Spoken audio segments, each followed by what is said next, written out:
What's up, everybody? This is the Wrestling with the Homie crew, and we about to go back in time. Cooley, what you got for me today, my brother?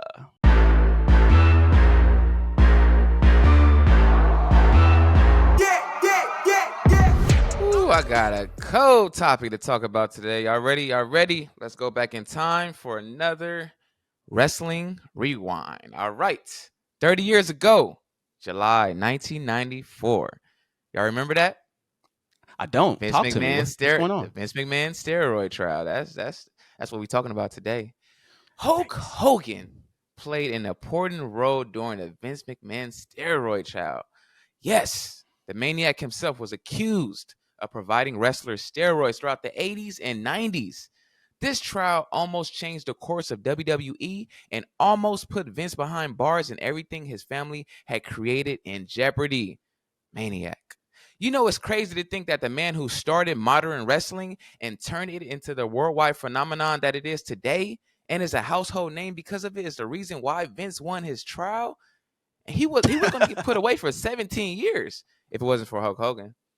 You see, Vince was pissed that Hogan was testifying against him, but he got on the stand and he said, I believe taking steroids was legal because I had a prescription for it, and Vince never ordered me to take any, and I never purchased any from him. Boom. Case dismissed. And Vince won his trial, all because Hulk Hogan said he never ordered him to take any steroids, and that was it. Ball dropped. See you later. He did Vince a favor. You know what's crazy about all of this, man? What's crazy? What could have happened with WWE had Vince had went to prison?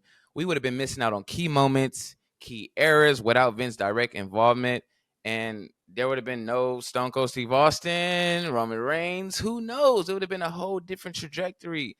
So, Qwan, I gotta ask you about this steroid stuff, man. It's 1985, right? It's 1985. Yes, sir. WrestleMania 1. You're going against the Hulkster. He legs drops you, mess your neck up, mess your back up. You're injured. I am. You got to get prepared for round number 2 in 1986, WrestleMania 2. But you know what can speed that process up? What? Steroids. Are you taking the steroid to go against Hulk Hogan again? Would you take the steroids? Can I be honest with you, my brother? Can I be honest with you? That's why we're here. Let's hear the So truth. if I hop in a time machine provided to me from, the Umbrella Academy, I might not take the steroids because I know everything that steroids do to you. I know it shrinks your yamin, and I don't want to shrink my yamin. So I'm not taking the steroid if I know everything I know today. But if it's 1986 and I'm in there with a clean, fresh mind, I am taking that steroids. I'm pulling my pants down and putting that needle in my ass cheek. Oh, you're steroid, wild. Bro. I gotta get that title. I'm sorry. Hey man, look. This is the 80s, bro. You remember what WWF looked like in the 80s. Now, granted, we too young to be there witnessing it. But when you look back, you see all them big-ass dudes. I wasn't going to make it in WWE without steroids. I would have had to do something. So, yes, if I get hurt and I need to speed my recovery up in 1986, you can best believe I'm about to be on all the steroids. Give me all of them. All of them. I might HGH, anabolic steroids. I'm eating meat. I'm doing push-up. I'm doing everything to get that title. I gotta be a star, baby. Oh man, it's crazy because I want to say I wouldn't take it, but like knowing me, if this was the 80s, I would have been on coke on Soul Train. So why not take steroids for wrestling? You know, you feel me? Look, hey, listen, man. Me and Cooley, like we look. Granted, we are upstanding citizens these days. You feel me? Like we do everything by the book, standard, the right way. But when we was in college, when we was young, we was wilding out. So there's no reason for me to believe that I wouldn't have been wilding out in the 80s. Like, come on now, I would have been doing an electric slide next to Prince on all the drugs. A part of me understand Matt Riddle because, like, man, like it's the 80s. But yeah, I definitely would take some steroids. Yeah, but it sucks though. It sucks because it does steroids because really like did kill a lot of people. Yeah, I look at a guy like Lex Luger, and seeing how his body transformed to now, and he's in a wheelchair, and he's Yeah, like that's deflated. It's bad. like, whoa! It's like it's very eye opening. That's bad. That's It's tough. it's sad, man. It's sad, and a lot of great wrestlers died because of the use of steroids and being on painkillers. So it is Right. very addicting. Right. Yep. But you can't blame us, man. You can't blame us. It's the Right. 80s, baby. I mean, it's wrestling, bro. It's wrestling. I mean, the same thing. Well, not necessarily the same thing because it wasn't a whole crazy blown out of proportion trial, but it happened again in 2007. I don't know if you remember, but like some prescription steroid company got exposed, and then it came out that Batista was a purchaser, and Booker T got fired because of that. Chris Benoit, Eddie Guerrero, a lot of these people were named as, being on steroids. And it was kind of implied that being in WWE, it was kind of recommended that you be on steroids. It might not have been said. Like Vince McMahon might not have walked up to you backstage and said, hey, take some steroids or you're fired. Like, I don't think that happened. But people knew. Like, Maven has spoken on it before. Maven knew if I don't get on steroids real quick and bulk up, I'm going to be on Sunday Night Heat until I'm just released from. And my producer said that impression was crazy. I'm good at that. I'm really good at the Vince McMahon impression. You're fired. Fired. You know the gif Vince, when he be like. And he always loved them big guys, man. And I feel like if you want to be loved by Vince Kennedy McMahon, you gotta stick that needle on. You gotta stick that needle. Got to, because he was doing it too. Right. Like Vince used to peel out the shirt. Like, I'm like, yo, come on, bro. It's like 85 years old. What are we doing here? Like, what are we doing here? But be honest though, do you think that Vince McMahon was actually supplying the steroids back then? Like, I know he won the case because Hogan went up on, he took the stage and blew trial or whatever. But realistically, realistically, I wholeheartedly believe that he was like supplying it. I'm sorry. Absolutely. Like, I feel like Vince will do anything it takes. Like, that's how competitive this man is, And I think that's why he was very pissed at Hulk Hogan for testifying, because they were on bad terms at the moment. Hulk was at WCW. So he didn't know what he was going to say. He was like, oh, man, I'm screwed, But, at the end of the day, Hulk came for the rescue. But he was still upset with Hulk Hogan after. I recently watched the what is it? Not Beyond the Mat, the Dark Side of Wrestling episode on this. So apparently Vince McMahon was still upset with Hulk Hogan after this, even though Hulk Hogan kind of saved him and rescued him on that stand. But is that snitching? Like, low-key? Like taking a stand in any way, ain't that kind of snitching? So snitching from a street point of view, or from just in general? You take the stand, it's like it get a little shaky. I'm not taking a stand against Vince McMahon. They asked me about steroids. I'm saying me no habla inglés. But I believe he was granted immunity too. I believe Hogan was granted. That's even worse. We'll give you immunity if you testify on your mans, and you take that's snitching, bro. Hulk Hogan. Not only are you a maniac, not only are you racist, not only did you say some crazy things about black people on tape, but you also a snitch too. He checked all the boxes. If he's forced to take the stand, he got to do it. It's snitching to me. I don't care if he didn't take nothing on the stand. He still took the stand. You don't take the stand, Triple H. Damn, I just called Hulk Hogan Triple H. That was a Freudian slip. Don't take the stand. We don't. They gonna put you in a hole, bro. Like, right. Force you to take the stand. You going to the hole. You going straight to Axe Egg. They gonna have you on the first 48, bro. They gonna have you on the first 48 with a Sprite and some hot Cheetos next to me, and I'm in there telling on everybody. Oh, man. That's wild, man. That must have been a crazy time for WWE, man. Right. And I feel like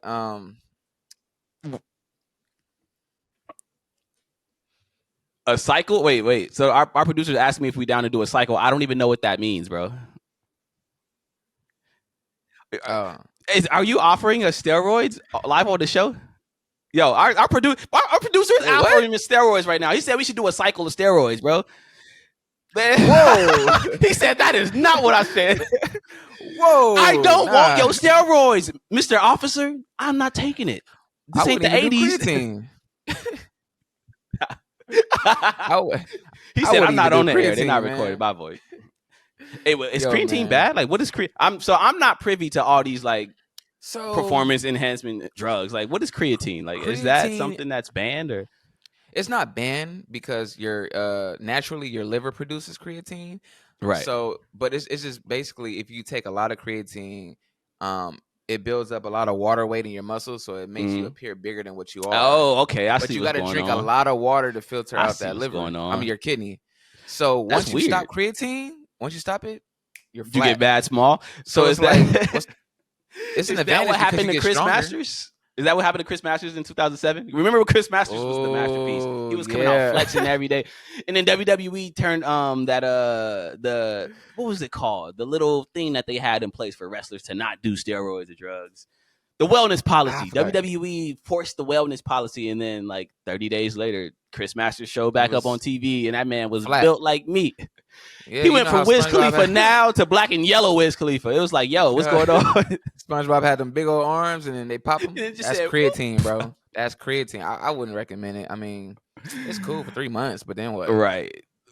Where does But you this know, rank in terms of scandals? In terms of wrestling scandals, where does this rank? Like, what's this the has to. biggest 3 scandals in wrestling?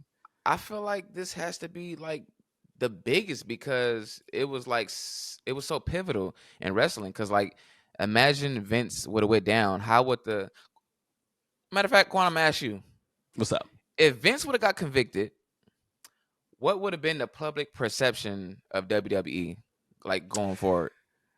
I don't think the public Do you perception think? would have changed. I don't think.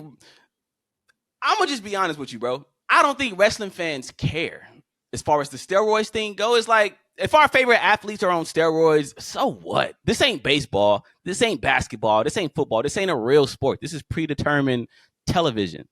Like if you take steroids when you're playing baseball, it gives you an unfair advantage because you might be out there just hitting the ball out of the park like Barry Bonds. If you take steroids when you're playing football, it's an unfair advantage because you want some NFL blitz type shit. You Ray Lewis just cracking people's skull. You or you do steroids when you're doing like weightlifting or basketball. It gives you an unfair advantage. In wrestling, there is no unfair advantage because it's scripted. It's not real. The risks are real. People really get hurt, but it's not real. So taking steroids doesn't give you an advantage. If Vince McMahon wanted to book you as champion, you was gonna be champion regardless of whether you were built like Bruno Sammartino or built like Borat. It didn't matter. It don't matter. See, I don't know about I don't know about unfair because I feel like if you're not gifted and you take steroids, then you just taking steroids just to take steroids. Right. It's like no advantage. So so right. At the end of the day, you can be Freddie Freeman on the Dodgers and he takes steroids, but if he's not hitting nothing out the park before you take it, then there's not going to be an advantage after you take it. So yeah, that's I true. feel like are you saying that the wrestlers were taking it just to appear big and not have an advantage with wrestling? I think that was just the culture in the 80s because like it's not like steroids was only rapid in professional wrestling. It was like bodybuilders, Arnold Schwarzenegger, all these people were taking steroids. They just all wanted to look big. That was the trend. That was the thing. So it's like, why would it be any different for professional wrestling? People took steroids. And WWE, I think WWE probably would have got past this. I know like we love to think that Vince McMahon is the biggest genius ever and like without him, WWE is never what it is. And a part of that is true because he did play such a pivotal role into getting WWE to this position. But if Vince McMahon would have went to jail, we still would have had like his cronies, Pat Patterson, Gerald Briscoe. Somebody would have stepped in and kept things afloat. I mean, people made the argument, bro. People made the argument that Vince McMahon was needed today. In 2019, when we were complaining and we hated the product, people were like, well, Vince McMahon has the vision. He got us to this. What happened when Vince McMahon got out the way? Pro wrestling thrived. As soon as Vince McMahon got clipped and sent to the hole, WWE started popping again. They started selling out shows again. Ratings went up. But that was after But he's been on top for 30 years, so it's like it's all right. You know what I'm saying? So, man, I don't care about Vince McMahon, bro. I don't care about Vince McMahon. But anyways, this is not the biggest controversy. This is not the biggest controversy in professional wrestling history. I know you said that it ranks like number 1, but I'm sorry. Chris Benoit. We can't What? ignore that Chris Benoit happened. That's like Well, of course. the Chris Benoit thing was yes, crazy because yeah. that happened, and then the next night they had a tribute show for Vince for Chris Benoit. For Chris Benoit, yeah. They had Yeah. a tribute show to a man who just unalived his entire family and cried about him. Like, that's nuts. Vince McMahon was dead. Apparently, he was dead. His car blew up. He had to come back out and tell people he was alive because Chris Benoit happened. So it was like, yo, like, you remember that? You remember that? Yeah, man. Vince McMahon was kayfabe not alive, but he had to show back up on TV and drop the whole storyline because that happened. So Yeah. I feel like Chris Benoit might be up here in terms of wrestling controversies. Steroids might be a little bit towards number 3. I don't know. Number 2, that's just anything else Hulk Hogan did. Just because, Hulk Hogan is Hulk Hogan. He going to be Hulk Hogan. He was at the Republican National Convention cutting promos and ripping his shirt off. It was kind of entertaining. Yeah. I'm not going to lie to you. One thing Hulk Hogan gonna do, he gonna cut a promo because after that trial was over and he was walking out the courtroom and the cameras was on him, he said, "Go watch that pay-per-view Sunday, brothers." Oh my God! There's no way he said that. There's no way. He said that, dog. There's footage somewhere. Like I'm like, bro, this guy is a maniac, dude. Go watch that pay-per-view on Sunday, brothers. Like, Hulk Hogan is a madman, bro. But yeah, man, Yes, steroids. I would. Hulk Hogan about that paper. One thing about Hulk Hogan, he gonna get a check. He don't care if he's doing a beer company, if he's selling headbands, he's selling Skittles, Hulk Hogan flavored Skittles. He gonna sell something, bro. Hulk Hogan gonna get to the bag. Flavored Skittles. He gonna make the black Skittle the worst taste Skittle in history. I feel like black candy is always the worst tasting candy. Like, not even to get off topic, but why is the black candy always like black licorice? That shit black nasty as hell. Black jelly beans, disgusting. Like, why the black flavors got to be nasty? Why, you know what I'm saying? What are we doing? What are we doing? They say, chocolate ain't black. Chocolate is brown, bro. They said black ain't sweet enough. We're going to make it the most nastiest flavor. Right. That's crazy. But yeah, man. Hogan going to get that bag. Like, do you remember when Hogan's daughter had a song with Paul Wall? Bro, do you remember? Okay, look. He brought it way back. This podcast, make sure you search Brooke Hogan. I think her name was Brooke Hogan. Make sure you search Brooke Hogan featuring Paul Wall. She had a slap with Paul Wall, bro. It was a slap. Yo. And I know our producer from Houston, so he had to have heard this song. Brooke Hogan had a slap with Paul Wall.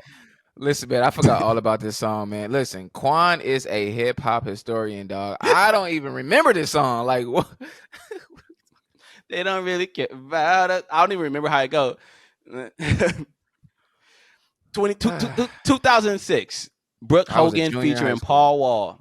It was fire. And Scott Storch produced it. Probably wrote it, to be honest. Scott Storch. It was fire. It was fire. Brooke Hogan tried to have her little pop star moment. And it didn't work out. But, yo, shout out to Brooke Hogan. Rodney Jerkins was involved in our track. What? That's Dark wild. Child? That's Dark Child, right? Dark Child, yeah, Dark Child. You Rock My World, Michael Jackson. Ooh, Dark Child. And on that note, we are gonna get out of here, man, because this is going crazy. Like, we're talking about Dark Child and Brooke Hogan, Paul Wall. Like, what are we doing? What are we doing? How did y'all feel about the Hulk Hogan Republican National Convention appearance? How did y'all feel about the steroid trial? How do y'all feel about Hulk Hogan in general? Because you know what? I feel like Booker T.